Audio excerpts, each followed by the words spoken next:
नमस्कार, मैं हूं अंकुर और आप देख रहे हैं सत्य हिंदी। एक नजर अब तक की सुर्खियों पर। इसरो ने अब बताया है कि चंद्रयान 3 मिशन के 3 मिशनों में से 2 के उद्देश्य पूरे हो चुके हैं। तीसरे उद्देश्य के तहत वैज्ञानिक प्रयोग हो रहे हैं। सभी पेलोड भी ठीक तरह से काम कर रहे हैं। इसरो ने एक्स पर ट्वीट करते हुए कहा कि मिशन के 3 उद्देश्यों में से 2 चांद की सतह पर सुरक्षित और सॉफ्ट लैंडिंग और रोवर का चांद पर रोविंग का प्रदर्शन पूरा हो चुका है। वैज्ञानिक प्रयोग का प्रदर्शन भी हो रहा है। ये मिशन का तीसरा उद्देश्य है। कांग्रेस ने 2024 के लोकसभा चुनावों से पहले भाजपा की अंदरूनी कलह पर एक दिलचस्प वीडियो जारी किया है। पार्टी के सोशल मीडिया हैंडल पर साझा किए गए वीडियो में दावा किया गया है कि भाजपा का एक बड़ा वर्ग मोदी को पसंद नहीं करता है और भाजपा के दोबारा सत्ता में आने पर केंद्रीय सड़क परिवहन और राजमार्ग मंत्री नितिन गडकरी को अगला पीएम बनाने की मांग कर रहा है। कांग्रेस की ओर से कहा गया है कि गडकरी मोदी और भाजपा के काम करने के तरीके से इत्तेफाक नहीं रखते हैं और वो पीएम मोदी की आंखों में खटकने लगे हैं। इस दौरान वो वीडियो भी दिखाया गया जो अटल बिहारी वाजपेयी की पुण्यतिथि कार्यक्रम का था, जिसमें मोदी को गडकरी ने नमस्ते तक नहीं किया। गडकरी ने मुंह फेर लिया जबकि बाकी लोग नमस्ते कर रहे थे। कांग्रेस की ओर से कहा गया कि बीजेपी बंट रही है। ये भी कहा गया कि जो काम पहले पीएम मोदी करते थे वो काम अब गडकरी करने लगे हैं। उन्होंने कहा कि चंद्रयान 3 मिशन के सफल होने पर वैज्ञानिकों को बधाई दी और बात करने और बधाई देने का वीडियो भी गडकरी ने बनाया जो पीएम मोदी किया करते थे। कांग्रेस ने कहा कि गडकरी और पीएम मोदी में आर पार होने वाली है। पीएम भाजपा के दिग्गज नेताओं की आंखों में खटकने लगे हैं। विश्व हिंदू परिषद की ओर से की जा रही ब्रजमंडल यात्रा की तैयारियों को बड़ा झटका लगा है। दरअसल नूह प्रशासन की ओर से इस धार्मिक यात्रा को निकालने की परमिशन नहीं मिली है। पुलिस ने कहा कि अधिकारियों ने 28 अगस्त को हरियाणा के नूह में विहिप की ब्रजमंडल जलाभिषेक यात्रा आयोजित करने की अनुमति देने से इनकार कर दिया है, जो 31 जुलाई में सांप्रदायिक हिंसा के बाद बाधित हो गई थी। वहीं विश्व हिंदू परिषद ने कहा है कि नूह में 28 अगस्त को शोभा यात्रा निकाली जाएगी। उसने कहा है कि इस तरह के धार्मिक आयोजनों के लिए प्रशासन से अनुमति लेने की कोई जरूरत नहीं है। हालांकि संगठन ने यह भी कहा है कि वो इस धार्मिक जुलूस के बारे में प्रशासन को जानकारी दे देगा। जुलूस किस रूप में निकलेगा और ये कितना बड़ा होगा, इस पर बात हो सकती है, क्योंकि संगठन सितंबर के पहले सप्ताह के दौरान वाले G20 संगठन में कोई रोड़ा नहीं डालना चाहता। इस बीच हरियाणा सरकार ने शनिवार रात 12 बजे से लेकर 28 अगस्त रात 12 बजे तक इंटरनेट सेवा बंद रखने का आदेश दिया है। नई दिल्ली में अगले महीने होने वाली G20 बैठक से पहले एनडीटीवी ने एक खास कॉन्क्लेव आयोजित किया। इस कॉन्क्लेव में शामिल होने आए ब्रिटेन के उच्चायुक्त एलेक्स एलिस ने भारतीय भोजन के प्रति अपना प्यार साझा किया और हिंदी फिल्म शोले का ये दोस्ती हम नहीं तोड़ेंगे गाना भी गाया। इसके साथ ही उन्होंने कहा कि हमारे प्रधानमंत्री ने 15 अगस्त को जय श्री राम कहा। इससे बड़ी बात क्या हो सकती है। उन्होंने कहा कि ब्रिटेन में वीजा की सभी 3 श्रेणियों छात्र, पर्यटक और कुशल श्रमिकों में भारत शीर्ष पर है। इसके साथ ही उन्होंने कहा, क्या आपने कभी सोचा था कि एक दिन 15 अगस्त को 10 डाउनिंग स्ट्रीट पर रहने वाला कोई व्यक्ति जय श्री राम कहेगा? लॉर्ड कर्जन का गला रुंध गया होगा। छत्तीसगढ़ सरकार के मंत्री कवासी लखमा अक्सर सुर्खियों में रहते हैं। कवासी लखमा का एक वीडियो सोशल मीडिया पर वायरल हो रहा है। इस वायरल वीडियो में मंत्री एक ग्रामीण के साथ बीड़ी पीते हुए दिखाई दे रहे हैं। इसके साथ ही वो ग्रामीण को ये भी सिखा रहे हैं कि वो बीड़ी कैसे पी जाती है। इस दौरान वो एक ग्रामीण को कहते हैं कि धुआं को मुंह से अंदर लेकर नाक से निकालो। बताया जा रहा है कि कैबिनेट मंत्री कवासी लखमा अपने क्षेत्र में दौरे पर निकले थे। इसी दौरान एक ग्रामीण शख्स बीड़ी पीते हुए दिखाई दिया। इसके बाद खुद बीड़ी लेकर ग्रामीण की बीड़ी से अपनी बीड़ी जलाई और कश लेते दिखाई दिए। मंत्री ये सब तब कर रहे थे जब कोई उनका वीडियो बना रहा था। अब ये वीडियो सोशल मीडिया पर वायरल हो रहा है और लोग इस पर मजेदार कमेंट्स कर रहे हैं। शिवसेना यूबीटी नेता संजय राउत ने शरद पवार को लेकर कहा है कि एनसीपी के अध्यक्ष शरद पवार अपनी पार्टी छोड़ने वालों से लड़ने के लिए गुरिल्ला युद्ध रणनीति का इस्तेमाल कर रहे हैं। संजय राउत ने कहा कि शरद पवार महाविकास अघाड़ी और इंडिया गठबंधन के एक महत्वपूर्ण नेता हैं, लेकिन इसका मतलब ये बिल्कुल नहीं है कि वो दो नाव पर खड़े हैं। राउत ने कहा कि शरद पवार को लेकर किसी के मन में कोई भ्रम नहीं है। बता दें, शरद पवार के बयान के बाद एक बार फिर से संशय होने लगा था। एनसीपी में फूट डालकर टूट करने वाले अजीत पवार को लेकर शरद पवार ने कहा था कि महाराष्ट्र के deputy CM Ajit Pawar party के नेता हैं और एनसीपी में कोई विभाजन नहीं हुआ है।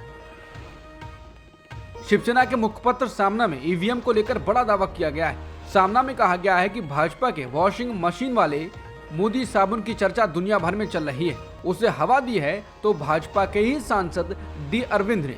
उन्होंने साहस के साथ निर्भयता से कहा है कि मतदाताओं, तुम कोई भी बटन दबाओ, वोट भाजपा को ही जाएगा, आएगा तो मोदी ही। इसका सीधा अर्थ यह है कि भाजपा ईवीएम घोटाला करके ही लोकसभा चुनाव जीतती है। ईवीएम हैक करके विजय हासिल करना, यही भाजपा का सूत्र होने की बात भाजपा के सांसद बोल रहे हैं। तो ऐसे में भारत का चुनाव आयोग इसके खिलाफ क्या कदम उठाने वाला है? सामना में कहा गया है कि दुनिया भर में America, Europe, Japan, Germany, Bangladesh, France जैसे देशों ने वहां की चुनावी प्रक्रिया से ईवीएम को हटा दिया है। ईवीएम भरोसेमंद व समाधान कारक नहीं है, ये सिद्ध होने के बाद ये फैसला लिया गया।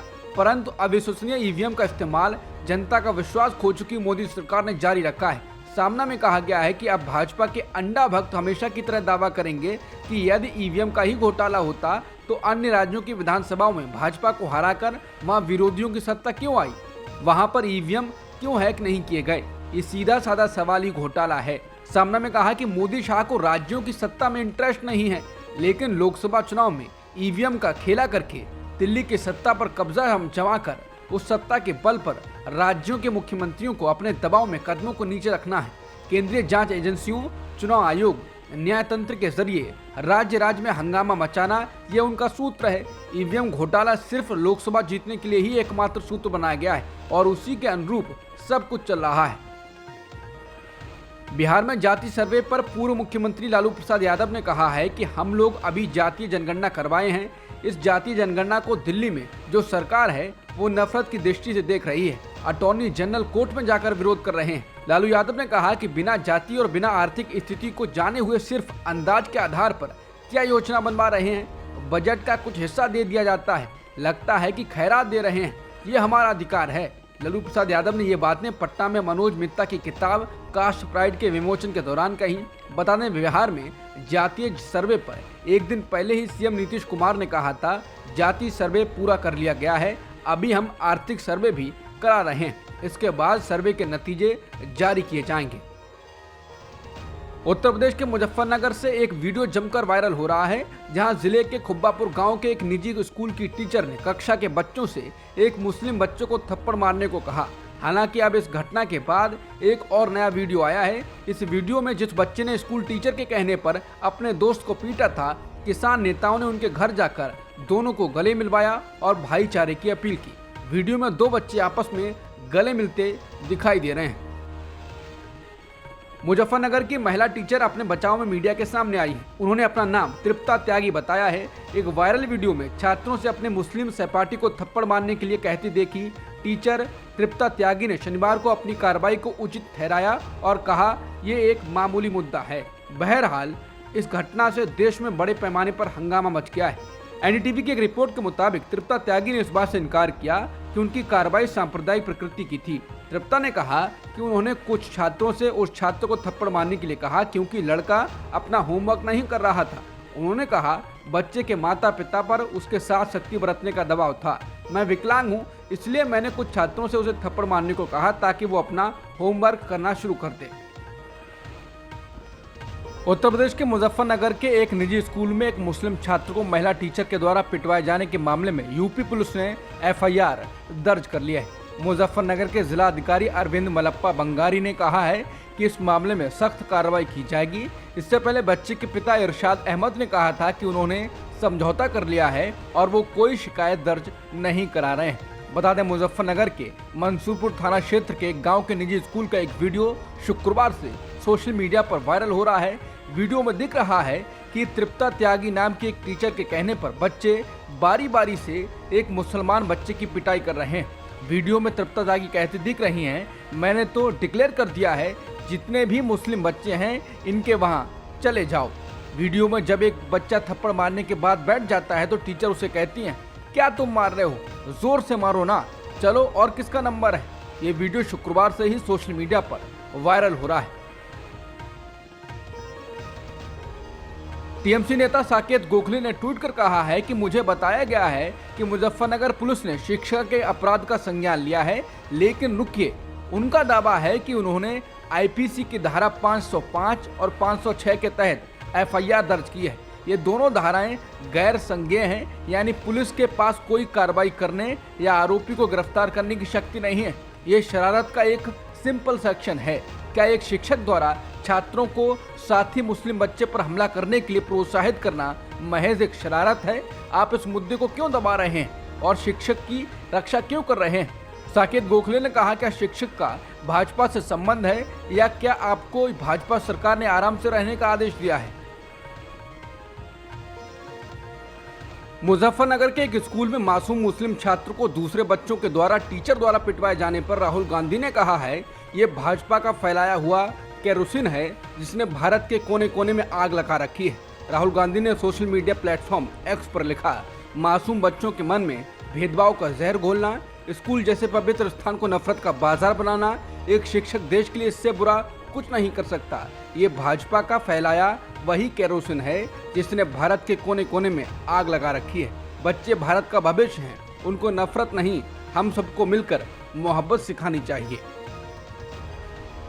केंद्रीय गृह मंत्री अमित शाह ने गंगापुर सिटी के एक संबोधन में राजस्थान के मुख्यमंत्री अशोक गहलोत पर निशाना साधा और 2024 के चुनाव को लेकर नारे भी लगवाए। इफ्को की ओर से आयोजित सहकार किसान सम्मेलन में उन्होंने लोगों से कहा कि 2024 में मोदी जी को पीएम बनाना चाहते हैं या नहीं। गृह मंत्री बोले कि किसानों ने कहा है कि राजस्थान में बिजली नहीं मिलती है। इसके साथ ही अशोक गहलोत सरकार पर तंज कसते हुए उन्होंने कहा कि घर में कोई भी डायरी हो मगर उसका रंग लाल मत रखना, गहलोत भी नाराज हो जाएंगे। लाल डायरी के बारे में उन्होंने कहा, आजकल राजस्थान के सीएम अशोक गहलोत लाल डायरी से बहुत डरते हैं, लेकिन वो क्यों डरते हैं? लाल डायरी के अंदर काले कारनामे छुपे हुए हैं। लाल डायरी में करोड़ों के भ्रष्टाचार का ब्यौरा है। अमित शाह ने कहा कि अगर अशोक गहलोत में दम है तो इस्तीफा देकर चुनाव में उतरें और दो हाथ कर लें। सहकार किसान सम्मेलन में बोलते हुए अमित शाह ने हाल ही में चंद्रमा पर लैंड हुए चंद्रयान 3 का भी जिक्र किया। उन्होंने कहा, पीएम मोदी ने हमारे अंतरिक्ष मिशन को नई गति और ऊर्जा दी है। आज मैं नारे लगाने वालों से कहना चाहता हूं कि अगर उन्होंने नारे लगाने के बजाय चंद्रयान को आगे बढ़ाया होता तो नारे लगाने की नौबत नहीं आती। अपने बयानों से भाजपा के लिए लगातार असहज स्थिति पैदा करने वाले पूर्व राज्यपाल सत्यपाल मलिक दिल्ली में अपना ठिकाना बदलने जा रहे हैं। वो दक्षिणी दिल्ली में 2 कमरों के एक फ्लैट में रहते हैं। इसका किराया 55,000 रुपए प्रति महीना है। इतना किराया चुकाने में उन्हें दिक्कत हो रही है, इसलिए वो सोसाइटी में ही एक कमरे के फ्लैट में शिफ्ट होंगे।